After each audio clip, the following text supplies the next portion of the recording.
Fry and pound the tobacco, and a little lime, and leave the rest to the snuffers themselves. Margaya, a snuff for flavor. This was worth trying. It was an investment of rupees. He must fry the leaves in a place far away from human habitation. Tobacco, while being fried, sent up a choking smoke which kept the neighborhood coughing and complaining. He wondered how long it would take to realize the profits. A year or less, or not at all. Suppose people never touched his snuff and it accumulated in tins up to the ceiling? What could he do with them? He might probably use the stock himself. But he himself had been addicted to the Golden Monkey brand for years, and he dared not try any other. Or he might manufacture tooth powder. His mother used to make a sort of tooth powder with burnt almond shell and cinnamon bark and alum, and it was said to convert teeth into granite.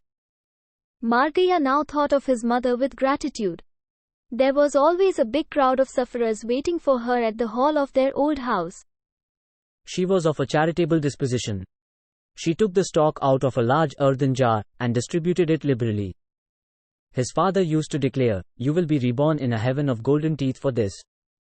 She did it as a form of charity, and their house was known as the Tooth Powder House. It seemed an ideal business to start now. The world was going to be transformed into one of shining teeth. But a misgiving assailed him. How could he make people buy it rather than the dozen other tooth powders? He didn't know the art of selling tooth powder. He couldn't go about hawking it in the streets. It would be a fine lookout if the secretary of the cooperative society caught him at it. Amidas would call out, "Hey, tooth powder, come here, give me a packet. Here are 3 pies. And he would have to gather the coppers like a beggar, with peals of laughter ringing out from the whole world. And the old priest might chuckle from the Himalayas for having reduced him to a picker of copper coins. No, he told himself, I'm a businessman. I can only do something on the lines of banking. It's no good thinking of all this.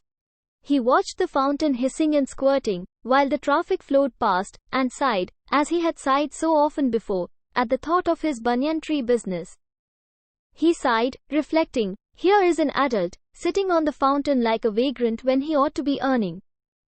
He feared that if this state of affairs continued, he might find himself looking for an orphan's corpse and dashing about with a mud tray in his hand. Hello, friend, cried Dr. Pal from the other side of the fountain. He was coming down the road on his cycle. I thought I should never see you again. You went away without telling me where you lived. You didn't come again for Lotus. It took time for Margaya to be shaken from his business reverie. Oh, you, he cried, not exactly liking being disturbed by this man now. He felt shy of meeting him, associating him with smut. Dr. Pal leaned his cycle on the parapet and came over and sat beside him. You didn't come again for Lotus, he said. Oh, Lotus, one was enough for me, said Margaya, putting into his tone all the despair he felt at the whole wasted activity. People always go for Lotus in a series, never in singles, said the other obscurely. Margaya laughed, pretending that he read some inner meaning. Well, what makes you spend your time sitting here? Pal asked. Margaya thought, why can't people leave me alone? He didn't like to give the correct explanation. He said, someone has promised to come up and meet me here. Oh, a business meeting, I suppose. Of course, said Margaya. I have no time for just casual meetings. The time is, he looked around him. 4, said the other, looking at his wristwatch. You won't mind if I keep you company? Oh, not at all, replied Margaya mortified, but he overcame his mortification enough to add, I only fear it may hold you up unnecessarily. You may have other business. I'm on duty even when I'm sitting here and talking to you. I'll make a story of it for my paper, that's all they want. They won't mind as long as I fulfill my duty. Surely, you won't write about me. Margaya said. Why not? I might say Mr. Oh, what's your name please? I've not inquired, although I've been around with you so much. Why do you want my name? Margaya asked defensively. Don't worry, I won't publish it. I just want to know as a friend, that's all. Suppose somebody asks me who is that friend with whom I have been talking and I say I don't know, it'd look grotesque. Isn't that so? What is your name? People call me Margaya. Excellent name. Initials? No initials. Oh, no initials, that's excellent. Initials indicate town and parentage. But that's for lesser folk who have to announce their antecedents. It's not necessary for me. If you say Margaya, everyone will know. However, that's not my name. Oh, I thought it was. How? How? The how of things is my trade secret. Otherwise, I wouldn't be a writer. My business is to know things, not tell anyone how, you understand. Extraordinary fellow, Margaya said. Yes, I am, said the other. I know it. Come along, let us go somewhere and gossip. We are doing it here quite well, said Margaya.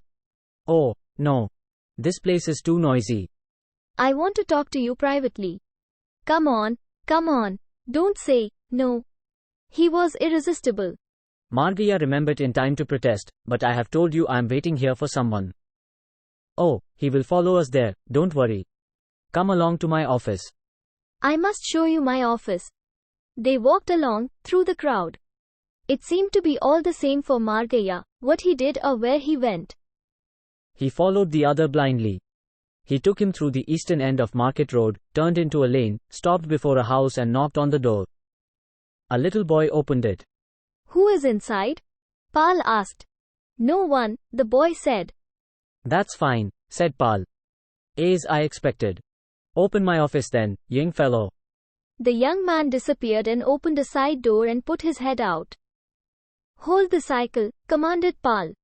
The young man came out with alacrity and took hold of the bicycle. Pal marched in, asking Margaya to follow. He followed him into a very small room stuffed with empty packing cases, piled up to the ceiling. There was a stool in the middle of it with a higher stool before it. On the wall hung a printed sheet, Silver Way, Chief Representative's Office. There were a few stacks of paper in a corner. Don't look shocked by the state of my office, said Pal. This is only a temporary place. I'm moving into a big office and showroom as soon as it is ready. Where? Margaya asked. Wherever it may be available. That's all I can say. You know how it is with the present housing conditions. Margaya did not feel disposed to agree with him. He said, you can get houses if you honestly try. After all, you want only a room? But nobody will give it to me free, don't you see? And that is the only condition on which our chief office is prepared to accept any accommodation. You see my problem. They want a place in the town to be called their office, but they won't pay any rent for it. I got this because I also write accounts for these businessmen and they have allowed me to hang up my board. What do they deal in? Tooth powder or something like that? Margaya asked. They make cheap soap and export it to Malaya, make a lot of money, he said. Must be an easy job, Margaya reflected aloud. Most messy, and a terrible gamble. But I think there is a lot of money in it, said Margaya. His mind at once went off. He had no clear idea how soap was made. He only remembered some piece of odd knowledge about coconut oil and caustic. Perhaps 100 rupees invested might soon multiply, provided the soap became popular. Give it a lot of attractive coloring and sell it cheap and people would flock to buy it. Margaya as soap, Margaya as tooth powder, Margaya as snuff. The choice of his business now seemed to be between these three. He would have to make up his mind about it and start somewhere instead of idling away the day on the fountain parapet. There was silence during these reflections. The other watched him, and then asked, Have you done with your deep reflections? Some ideas connected with my business came to my mind suddenly. Sit down there, it's not nice to remain standing, said Pal. Margaya sat down. Pal sat down on the higher stool. Margaya, listen to me very attentively, he began. I am speaking to you on a very important matter now. Go ahead, I am not deaf. You can speak in whispers if you like, if it is such a great secret, Margaya said. If you are thinking of making money or more money or just money, speak out, said Pal almost in a whisper, coming close to his face. His eyes were so serious that Margaya said, How did you guess? There are only two things that occupy men's minds. I'm a psychologist and I know. What are they? Margaya said. Money and sex. You need not look so shocked. It is the truth. Down with your sham and hypocritical self-deception. Tell me truthfully, is there any moment of the day when you don't think of one or the other? Margaya did not know how to answer. It seemed a very embarrassing situation. Pal said, I'm an academician and I'm only interested in truth and how human beings face it. I think of plenty of other things too, Margaya said defensively. What are they? About my son and what he is doing. What is it but sex? Asked the dialectician. You cannot think of your son without thinking of your wife.